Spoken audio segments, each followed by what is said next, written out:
When my father suddenly passed away from an unexpected illness, it left our family in a difficult situation. Along with the grief of losing him, we discovered he had accumulated a $5 million debt. My mother and my brother, Jack, quickly decided how to deal with my father's inheritance, but they didn't bother to consult me about it. They made all the decisions on their own, leaving me with the heavy burden of the debt. This made me very frustrated and angry. However, part of me couldn't help but smirk inside, thinking about the struggles they might face in the future because of their selfish choices. I'm 25 years old, single, and work as a nursery teacher at a daycare. After graduating from a junior college, I've always lived at home with my family, my father, mother, and Jack, who is close to my age. Growing up, Jack and I never got along very well. He went to a prestigious university, and he always looked down on me for attending a junior college. His arrogance was clear, and he often made fun of me for being what he considered average. He would say hurtful things like, "With your plain looks and lack of impressive qualifications, who would want to date you?" The truth is, I do have a boyfriend, but I've kept it a secret to avoid Jack's constant sarcasm and judgment. There was a time when his insults would sting, but that time has passed. Now, I feel proud of my work as a nursery teacher. I love working with children, helping them learn and grow every day. I find great joy in my job, and Jack's words no longer bother me the way they used to. My mother, on the other hand, seems to adore Jack. She is always praising him to relatives and neighbors because of his prestigious education. I often felt like an afterthought in her eyes, while Jack received all her attention and care. This favoritism was hard to deal with, but my father was different. He was always on my side. Whenever my mother would give Jack special treatment, like snacks, my father would secretly give me the same treats to make sure I didn't feel left out. He supported my decision to become a nursery teacher and would tell me how proud he was of me. His support meant the world to me. My father was the CEO of a small company where Jack also worked. Unfortunately, the company had been facing financial trouble for some time. Despite my father working late into the night to try and fix things, Jack didn't seem to care about the company's struggles. He showed little interest in helping, which made the situation even more difficult. With my father gone, the burden of both the company and the debt is heavy on me. I don't know what the future holds, but I am determined to keep moving forward and stay strong.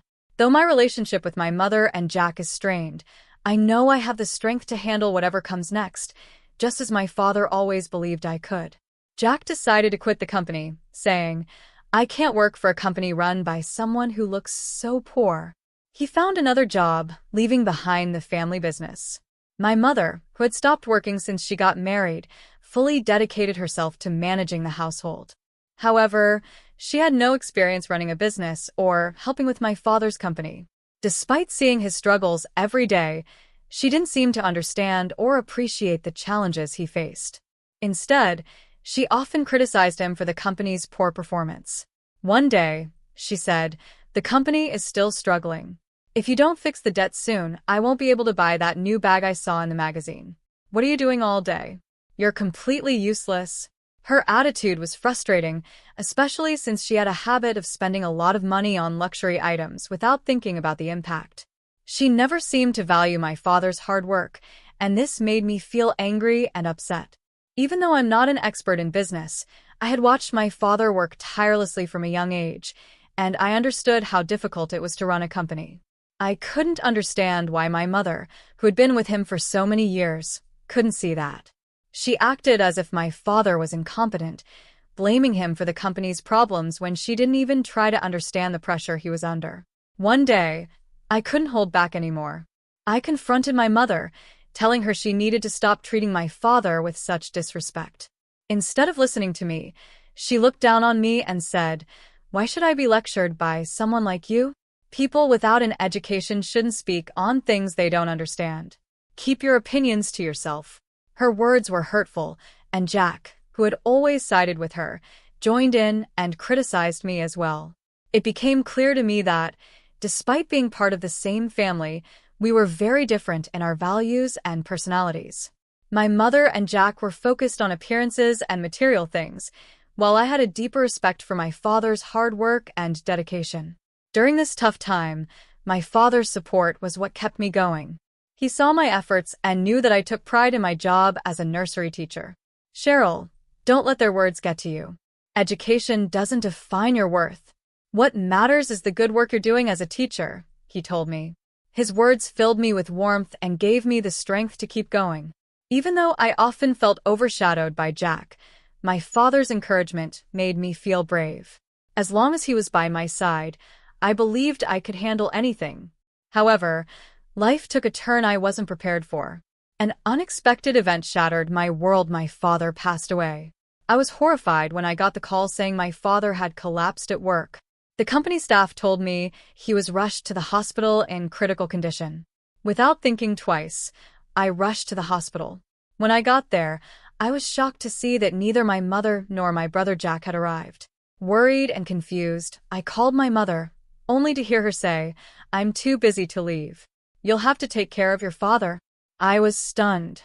How could she say she was too busy when my father's life was in danger? I couldn't understand what could possibly be more important than being at the hospital for him. As a housewife, surely she had more flexibility in her schedule than I did. In disbelief, I took care of the paperwork and formalities at the hospital while waiting to hear from the doctors. The news from the doctor was heartbreaking. My father had suffered from acute heart failure, and they said he only had a few days left. I visited him as much as I could, hoping and praying to see him smile again. A few days after his collapse, he briefly regained consciousness while I was holding his hand. I was so relieved and asked, "Dad, do you recognize me? Can you hear my voice?" But he looked at me with a distant, empty gaze before closing his eyes once more, this time for good. My father passed away, and neither my mother nor Jack made any effort to visit him in the hospital. They didn't come until right before the funeral, showing no interest in making any of the arrangements. As we talked during the funeral planning, it became clear that my father's company had gone bankrupt, leaving behind a $5 million debt. My mother, with a tone full of disgust, said, "Well, inheritances come with debts." As the funeral went on, both my mother and Jack began blaming my father for everything. "He was unreliable in life, and now he's left us with this mess," they complained. "What are we supposed to do about all this debt?" my mother wondered out loud. Then, with a smirk, Jack looked at me and said, "I have an idea. Since Dad was always so fond of you, why don't you inherit everything, including the debt? It's only fair that you repay the love he gave you." My mother quickly added, "Yes, that makes sense. You should take on the debt, too." I couldn't believe what I was hearing. Even after my father's death, my mother and Jack were more focused on their own selfish interests than mourning his loss. They were trying to dump the entire inheritance and the massive debt onto me, showing no care or responsibility. All my life, they had looked down on both my father and me, treating us as if we were only useful when it came to their needs. Even in this moment, their greed overshadowed everything else, leaving me feeling completely betrayed. I had a plan in mind, something my father had asked me to use if anything ever happened to him. Now was the time to put it into action. I decided to keep my true intentions to myself and, on the surface, agreed to my mother and Jack's demands. I pretended to go along with their plan while quietly preparing to execute my own. I said to them, "I understand. I'll take on the entire estate, including the debt." My willingness to accept such a massive burden surprised both my mother and Jack. They expected me to resist more, considering I was agreeing to handle a $5 million debt. But they were so happy to pass the responsibility to me that they didn't question my decision much. They looked at me with a mix of triumph and pity, as if they thought they had outsmarted me. Jack smirked and said, "So, you're really going to pay off all the debt? That's lucky for us. I don't understand why you do it, but you're quite naive. I guess that's what happens when you have such little education." My mother and Jack were eager to walk away, feeling they had gotten the better deal. They gave up their claims to my father's estate, and since there were no other relatives to contest the inheritance, I became the sole beneficiary. After my father's death, I moved out of the family home. I didn't want to live there anymore, surrounded by memories and the tension with my mother and Jack. I began a new chapter in my life, and it was then that I quietly set my father's plan into motion. Several months later, I had an unexpected visitor, Jack. I hadn't seen him in a while, but there he was, his face red with anger, looking like he was about to explode. His rage was sparked by the sight of me coming out of a beautiful, extravagant mansion. "What is this?" he demanded, his voice trembling with fury. "How is Cheryl, who supposedly inherited $5 million in debt and has no social status, living in a place like this?" It was clear that both he and my mother had been wondering the same thing. They never expected to see me living in luxury after taking on such a huge debt. I smiled calmly and said, "Seeing your shocked faces is quite the reunion. I'm glad you're doing well." Jack wasn't amused. "Who do you think you are, making jokes? With no education. How did you end up living here?" "I want to know what's going on," he snapped. "This is where I live," I replied. "Is it really so surprising to see me at my own home?" Jack, growing more frustrated, moved toward me in anger. But he didn't realize that working as a nursery teacher had made me stronger than he thought. Lifting children every day had built up my strength, while Jack, who led a mostly lazy lifestyle, wasn't nearly as strong. I stood my ground, and for the first time, Jack realized that things were not as they seemed. Now it was my turn to surprise him. I quickly overpowered Jack and had him on the ground in no time. He looked completely confused as he lay there, and my mother rushed over to help him. I smiled and calmly began to explain everything. "The reason I'm living here is because of the choice both of you made to give up Dad's inheritance," I started. "Before he passed away, Dad had been quietly building wealth through real estate to secure our future. Even though his company had debt, the value of his properties went up a lot over time. After I inherited the estate, I sold the properties at the perfect time. Even after paying inheritance taxes, the profit from the sales was over $11 million. Jack and my mother were shocked, but I continued. Dad knew the value of the properties would rise, which is why I was willing to take on the inheritance, despite the $5 million debt. I paused for a moment to let that sink in before adding, instead of immediately using the money to pay off the debt, I made sure the employees of Dad's company were paid fairly. On top of that, I received a life insurance payout of $5 million. The shock on their faces deepened, and my mother interrupted, "Wait a minute, isn't life insurance usually paid out to the spouse?" "Normally, yes," I replied, but Dad changed the beneficiary to me. He told me about it while he was still alive. He was really hurt by your harsh words and your constant spending. He wanted to make sure the life insurance money was used wisely, so he trusted me to handle it. I looked at both of them and said, "I've had a dream for a long time, though I never told anyone. I want to support children who are struggling financially, and now, with the money from Dad's estate and the life insurance, I can make that dream come true." I then explained, "I used the funds to build this large house, which some might even call a mansion. I still work as a nursery teacher, but I'm also using the real estate skills I learned from Dad to grow my assets." As I finished explaining, my mother and Jack were furious. Their voices rose in anger. "This is ridiculous," Jack shouted. "Why didn't you tell us something this important? If we had known about the real estate, we never would have given it up." I simply smiled. "You were both so eager to get rid of the debt that you didn't take the time to see the full picture. You looked down on me and never expected I could handle something like this. But Dad believed in me, and now, thanks to him, I've made sure his legacy is used in a way that helps others." My mother and Jack stood there, speechless and angry, but there was nothing they could do. The choices they had made out of selfishness had led to this moment, and now they had to live with the consequences.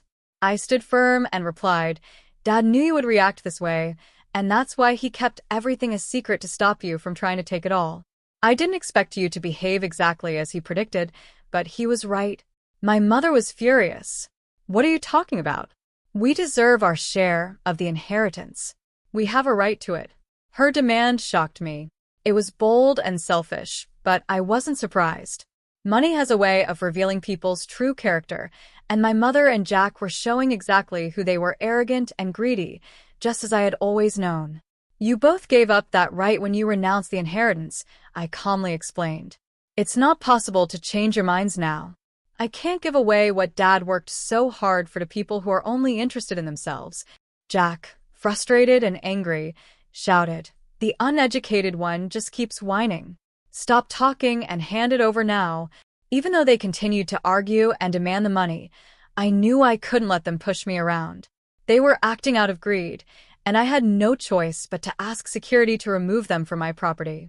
They left quietly after being escorted out, but their behavior didn't stop there. In the days that followed, security footage showed my mother and Jack hanging around my house, trying to figure out a way to get their hands on my father's inheritance.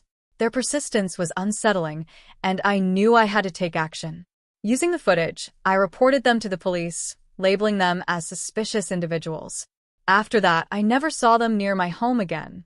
A while later, I heard about my mother and Jack's situation through a family friend who had known us for years.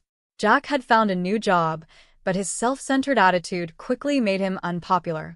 Within a year, he had alienated his boss and coworkers, and he was reassigned to a desk job, a far cry from the special treatment he had once received as the son of the company president.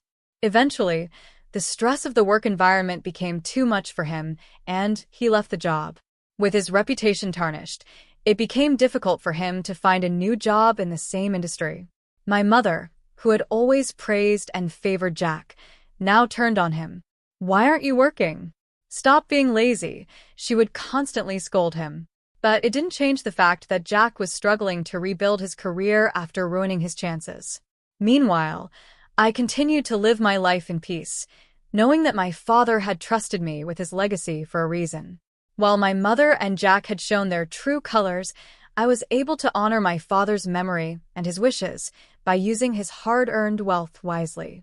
Their greed and selfishness only pushed them further away, while I moved forward, stronger and more determined than ever. Jack would often respond with excuses like, "I'm just sitting around doing nothing." Whenever my mother asked him why he wasn't working, she would lash out at him, saying, "What kind of effort are you putting in? You're useless and unemployed." After seeing Jack's failure to hold down a job, my mother's attitude toward him changed drastically. She once favored him, but now she blamed him for his lack of success and his joblessness. Her warmth turned cold, and she became distant, putting more and more pressure on him. The shift in my mother's behavior had a big impact on Jack. The constant criticism and coldness from her put a lot of mental strain on him, and he slowly became more withdrawn. Eventually, he stopped interacting with people and became a recluse, hiding from the world. Jack had always relied on our father's income and had never developed any real skills or the desire to work. Now, with my father gone, my mother and Jack both struggled financially. They were finding it hard to make ends meet without my father's support. As for me, my life took a much more positive turn. I am now happily married to the man I had been dating for a while, though I kept it a secret for so long. We live together in the large house that I own, which was part of the inheritance I received from my father. My husband shares my deep passion for helping children who are facing financial difficulties. Together, we are working toward making this dream a reality. We are setting up the necessary facilities and working to get all the required qualifications to support children in need. I feel incredibly grateful for the opportunities my father's hard work and planning have given me. His guidance and support were irreplaceable, and I carry his memory with me every day. With my husband by my side, I am living a life filled with purpose and fulfillment. We are not only building a strong and happy family, but we are also working to make a difference in the lives of others. While my mother and Jack continue to face their own struggles due to poor decisions and lack of responsibility, I am moving forward. I have turned the challenges life threw at me into motivation to build something meaningful. My father believed in me, and I am honoring his memory by using what he left behind in a way that brings good to others. Now, with a supportive partner and a clear sense of purpose, I am creating a future that not only benefits us, but also helps those who need it most. My father's legacy lives on through the work I do, and I feel fulfilled knowing that I am making a difference, one step at a time.